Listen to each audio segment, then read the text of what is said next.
Picture yourself awake at 3 in the morning. The room is quiet, but your mind is not. You are staring at the ceiling and calculating disasters that have not happened yet. The car could break down, the laptop could die, your employer could call you into a meeting you did not expect, a medical bill could arrive, a pet could need emergency surgery, a family member could need help, rent could rise, insurance could jump. One ordinary problem could become the thing that knocks your entire life off balance. That is what financial fragility feels like. It is not only the absence of money, it is the presence of constant mental pressure. Most people think the first life-changing money milestone is $1 million. They imagine freedom begins when the number is so large that everything changes at once. But in real life, the first major shift often happens much earlier. It happens around $10,000. Not because $10,000 makes you rich, it does not. Not because $10,000 means you can quit your job. It usually does not. Not because $10,000 lets you buy anything you want. It does not come close. The power of $10,000 is not. It is psychological stability. It is the difference between living in reaction and living with options. It is the first meaningful buffer between you and the random shocks of life, and that buffer changes how you think. Money milestones are often treated like arbitrary numbers. People say $1,000, $10,000, $100,000, $1 million, as if these numbers only matter because they sound clean. But there is psychology and mathematics behind why certain amounts change behavior. A small amount of money can change whether an emergency becomes a catastrophe. A larger amount can change whether you negotiate from desperation or confidence. A still larger amount can change whether work is a necessity or a choice. Each level changes the type of risk you can take and the type of pressure you can survive. The first real level is often $10,000. To understand why, you have to first understand life without it.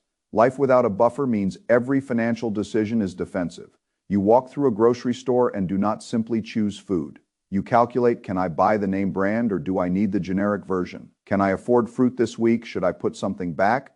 If my card is declined, how embarrassing will that be? A friend invites you to dinner, and the first thought is not whether you want to go. It is whether $25 will damage the entire week. You create excuses. You tell yourself you are tired. You say you already ate. What you are really saying is that you cannot afford to participate. The car makes a strange sound, and the first reaction is not annoyance, it is fear, because a $700 repair may mean a credit card balance that grows for months. A $1,500 repair may mean asking family for help. A $3,000 repair may mean choosing between mobility and debt. That is the paycheck to paycheck cycle. It is not only low income, many high income people live inside the same cycle because their spending rose with their income. The amounts are bigger, but the pressure is the same. No margin, no buffer, no breathing room. When there is no buffer, every problem is too close. A flat tire is not a flat tire, it is a threat. A medical bill is not a medical bill, it is a crisis. A bad manager is not just unpleasant, he becomes a person you cannot afford to challenge. A job interview is not an opportunity, it is a risk, because missing a day of work or buying the right clothes might cost money you do not have. This is why the first $10,000 matters. It changes the distance between you and danger when you have zero savings. Risk is everywhere. Taking a new job is risky. Moving is risky. Asking for a promotion feels risky. Taking a certification course feels risky. Going to a networking event feels risky. Starting a small side business feels risky. Even resting can feel risky because time not spent earning feels like time you cannot afford. But when you have $10,000 sitting quietly behind you, the same decisions feel different. The risk has not disappeared. The world has not become safe, but you have a cushion.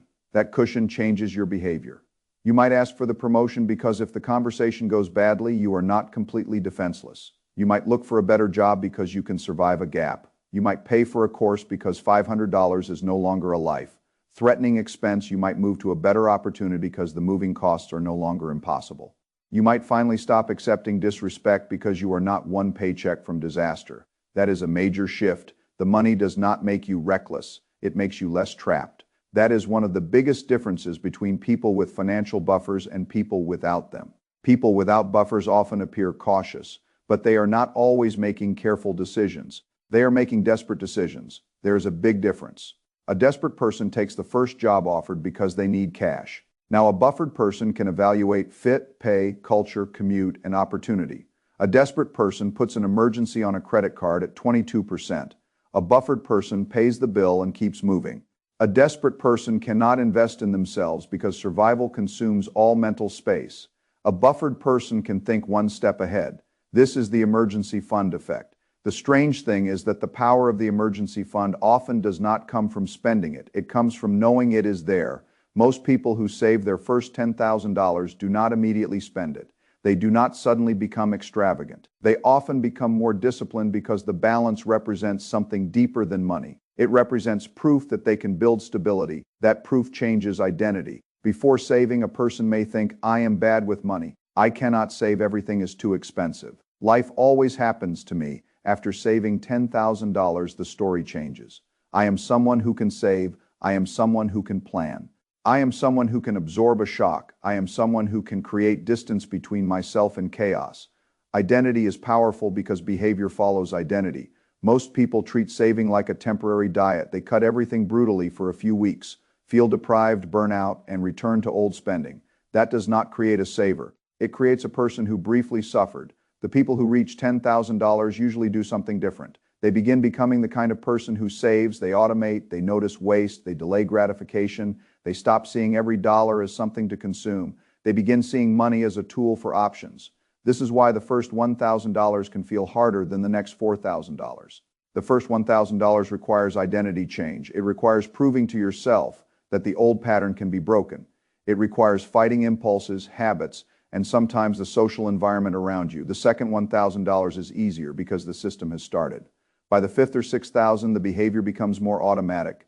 By $10,000, something important has happened. You have not only saved money, you have trained a new operating system. That operating system may be more valuable than the money itself, because the same behavior that builds $10,000 can build $50,000, then $100,000, then a portfolio, then real independence. The amounts change, the principles do not.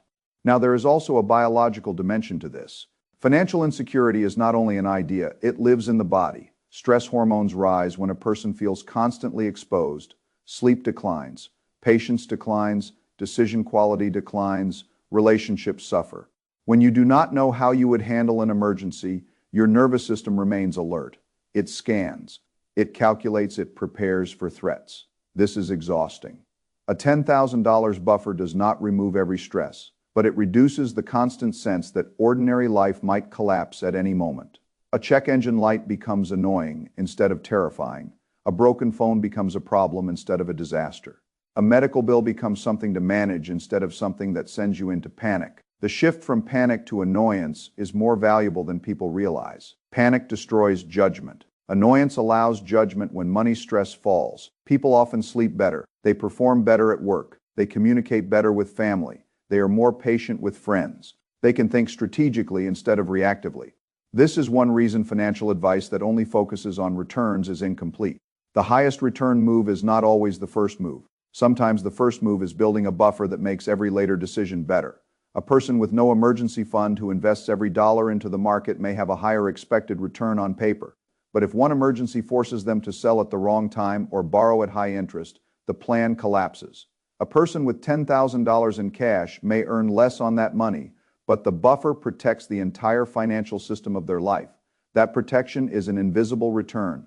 It does not show up neatly in a spreadsheet, but it is real. It prevents bad debt, it prevents forced selling, it prevents panic decisions, it prevents stress from taking over. That is why an emergency fund is not only defensive, it is strategic. Most unexpected expenses that damage people financially fall under $10,000.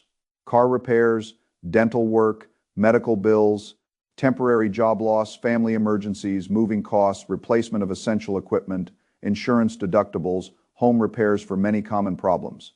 $10,000 does not cover every disaster. It will not cover a long unemployment period in an expensive city. It will not cover major surgery without insurance. It will not solve a catastrophic lawsuit or a total financial collapse, but it covers many of the ordinary shocks that keep people trapped. That is why it is such a meaningful threshold. It makes you immune to many small and medium disasters, and those are the ones that usually push people into bad debt.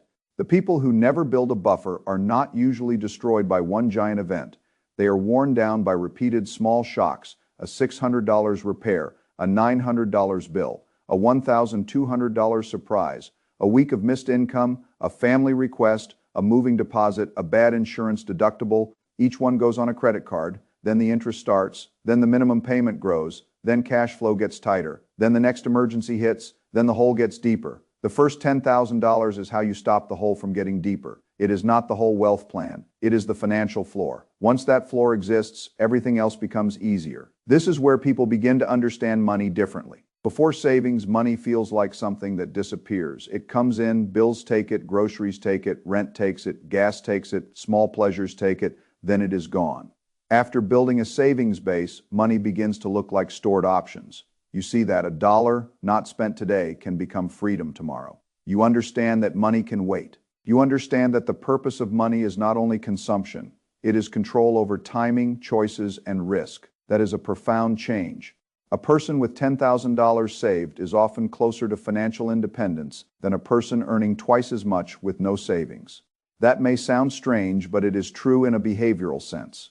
The saver has developed the ability to keep money. Earning is important, but keeping is the foundation. Many people earn high incomes and stay broke because their lifestyle absorbs everything. They make six figures, but they are one missed bonus away from stress. They drive expensive cars, live in nice apartments, eat at expensive restaurants, and have no real buffer.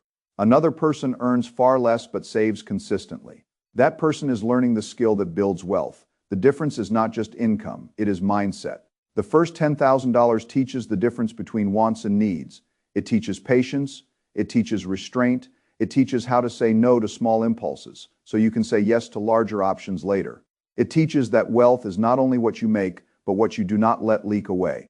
That lesson compounds. Now let us talk about the practical side. A car problem that once felt catastrophic becomes manageable. Most car repairs are not $10,000. They are a few hundred to a few $1,000s when you have no savings. That is a crisis. When you have $10,000, it is frustrating, but not life-changing. Medical issues become more manageable too. Not all medical issues, but many urgent care visits, minor procedures, deductibles, prescriptions, or unexpected health costs become something you can pay rather than something you fear. Job loss becomes survivable for a period depending on your expenses. $10,000 can provide several months of breathing room. That breathing room matters because it changes how you search for work. A desperate job seeker takes the first offer.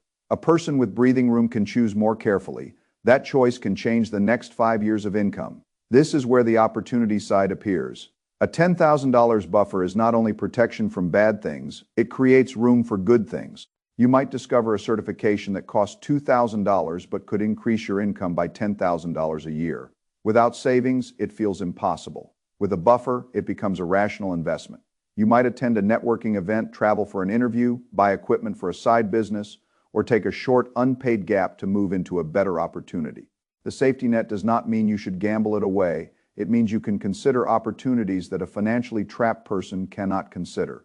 Options have value. That value is hard to measure, but it is one of the most important benefits of savings. When people have no savings, they often avoid opportunities because the cost of being wrong is too high. When they have savings, they can afford small experiments. Some experiments fail, some pay for themselves many times over. The $10,000 fund gives you the ability to test the world. That is a different way to live. Now, there is another hidden benefit: confidence. When you have money behind you, you carry yourself differently. You negotiate differently. You interview differently. You respond to disrespect differently. You stop accepting every bad deal because you are afraid the alternative is worse.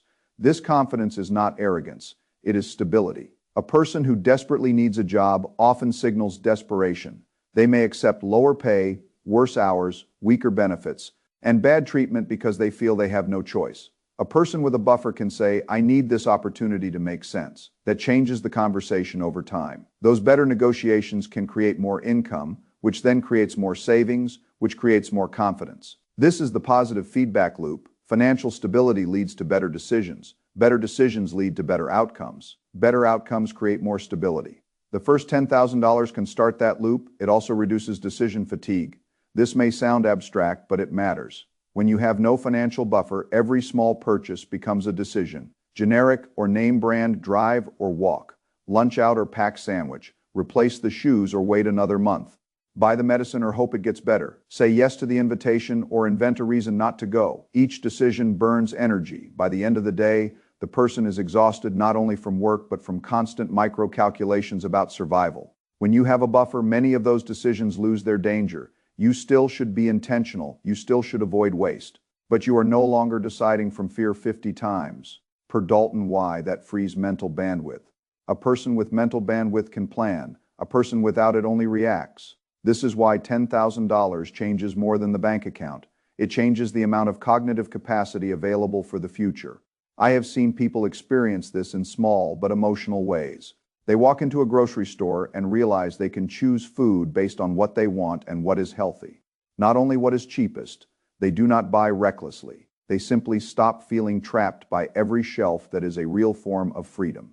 Not the freedom to be wasteful, the freedom to stop calculating every bite. Many people who have never lived with financial stress underestimate how exhausting those calculations are. They think poor financial decisions come from laziness or ignorance. Sometimes they do, but often they come from exhaustion.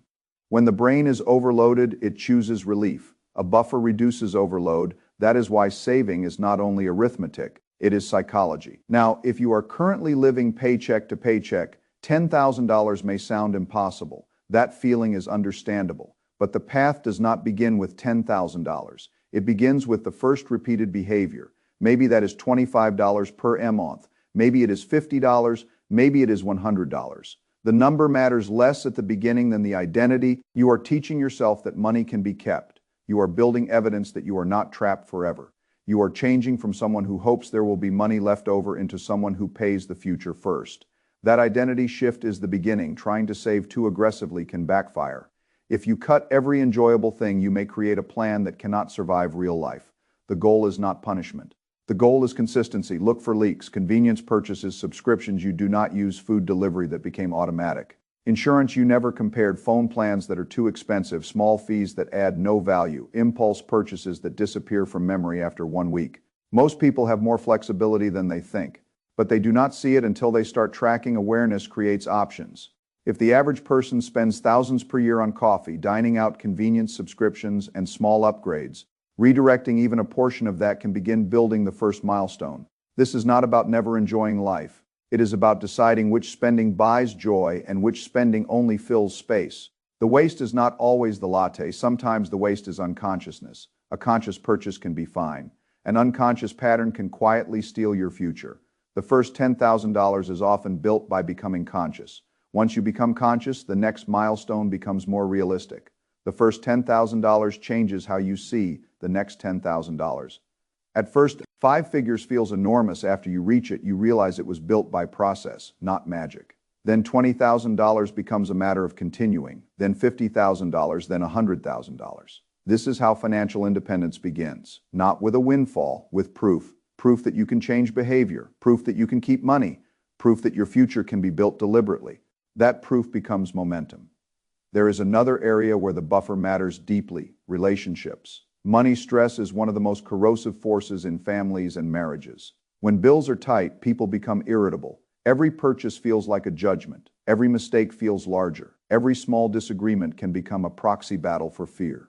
A buffer does not make relationships perfect, but it removes a category of constant stress.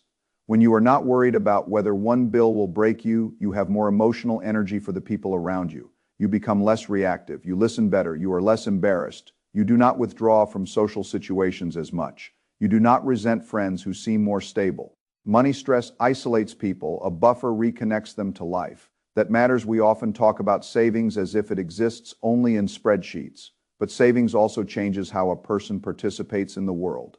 The person with no savings may avoid dinners, weddings, trips, birthdays, networking, and even medical care. They disappear socially because every event has a cost. The person with a buffer can choose. They still may say no, but it is a choice, not a shame. Based escape. This is why $10,000 can feel larger than it is. It gives dignity. Dignity is not easy to price, but it is real. Now, there is an important warning. When people reach $10,000, some start to feel too comfortable. They think the buffer is extra money. They start using it for things that are not emergencies or strategic opportunities. The fund becomes a vacation fund, then a shopping fund, then a repair fund, then it is gone. That is not the purpose. The first $10,000 is the foundation. You do not build a house by selling the foundation, you protect it. This does not mean the money can never be used. It exists to be used if necessary. But after use, it should be rebuilt quickly. The fund is not a trophy. It is a system component. A person who spends the emergency fund and never rebuilds it has not gained stability. They rented it briefly. The right approach is to define the purpose clearly. This money is for genuine emergencies and high-conviction life improvements that increase stability or earning power.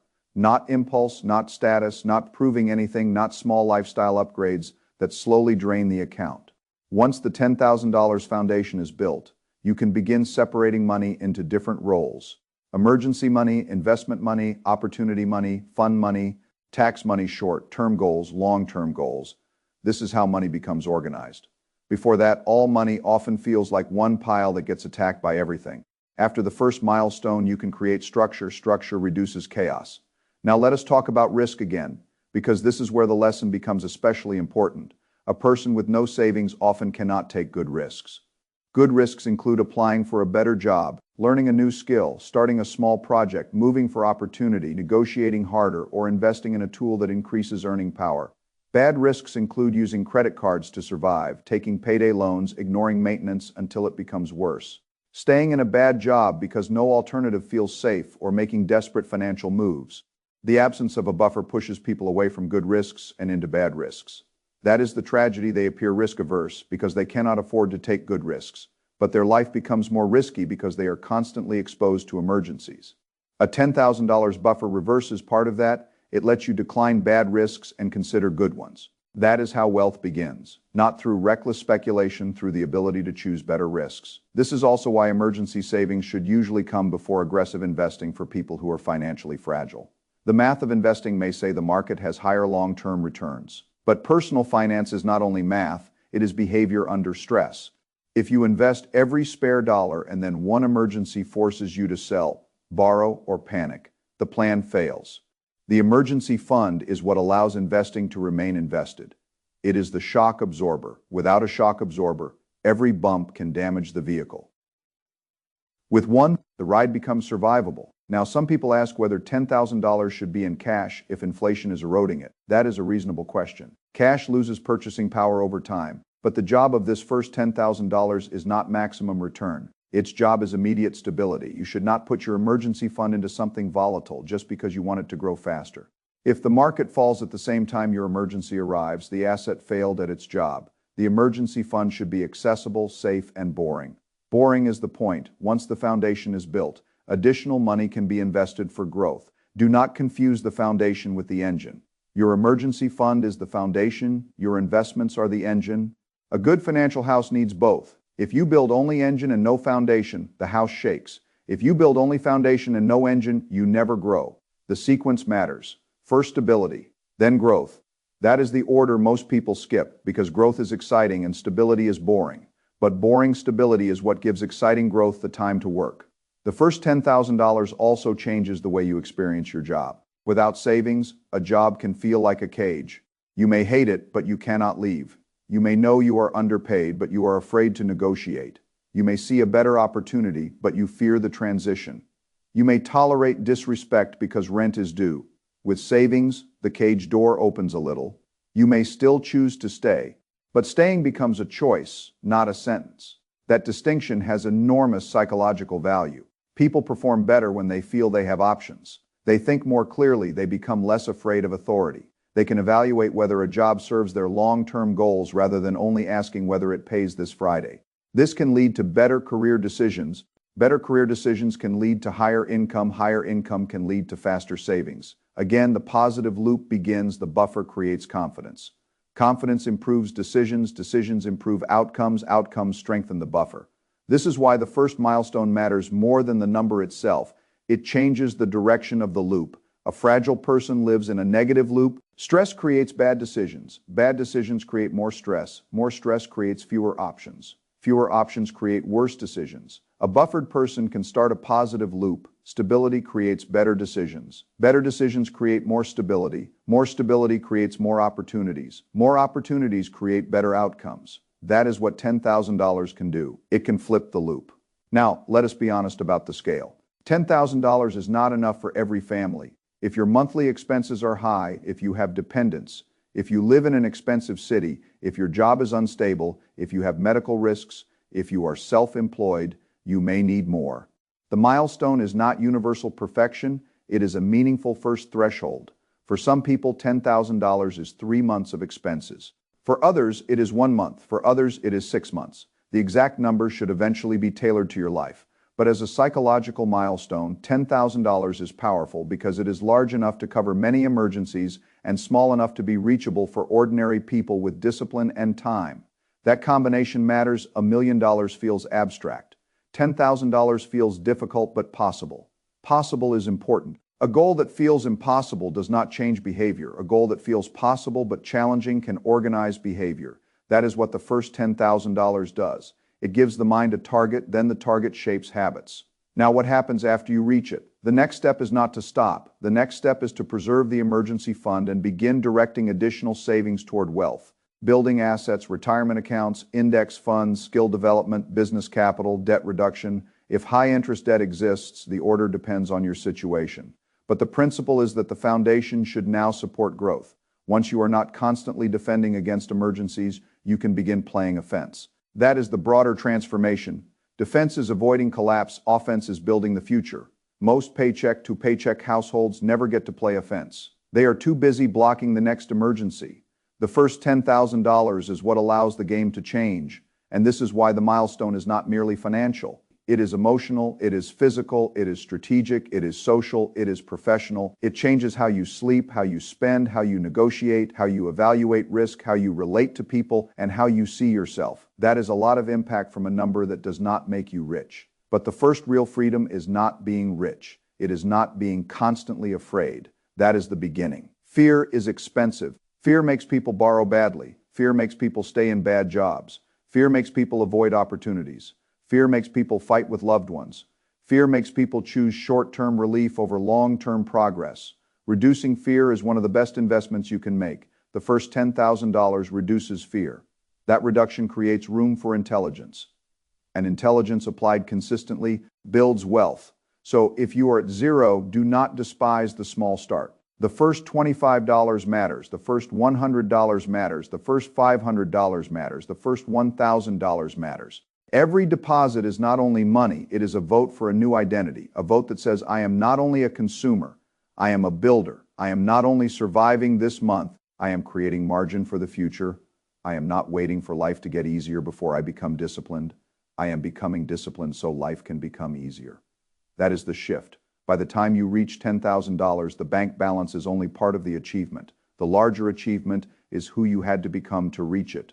That person is calmer. That person has more options. That person can think beyond Friday. That person can say no. That person can say yes to the right opportunity. That person is less easily manipulated by fear. That person is the foundation of everything that comes next. This is why I think the first $10,000 is one of the most underrated milestones in money. It is not glamorous. It will not impress people on social media. It will not make you look rich, but it will make you harder to break. And before you can become wealthy, you must become hard to break. Wealth is not only built by chasing upside, it is built by surviving downside. The person who survives emergencies without going backward can keep compounding. The person who gets knocked back to zero every time life happens cannot. So the first job is to stop the resets. The first $10,000 helps stop the resets. After that, the next milestones become possible: $25,000, $50,000, $100,000, investments, assets, freedom. But do not skip the first one because it looks boring. Boring is often what makes the rest possible. The world rewards people who can stay in the game long enough for compounding to work. A person with no buffer is always at risk of being forced out of the game. A person with $10,000 has a better chance to stay. That is why this number matters. Not because it is the destination, because it is the first real platform. And once you stand on a platform instead of quicksand, you can finally look further ahead. That is when everything begins to change.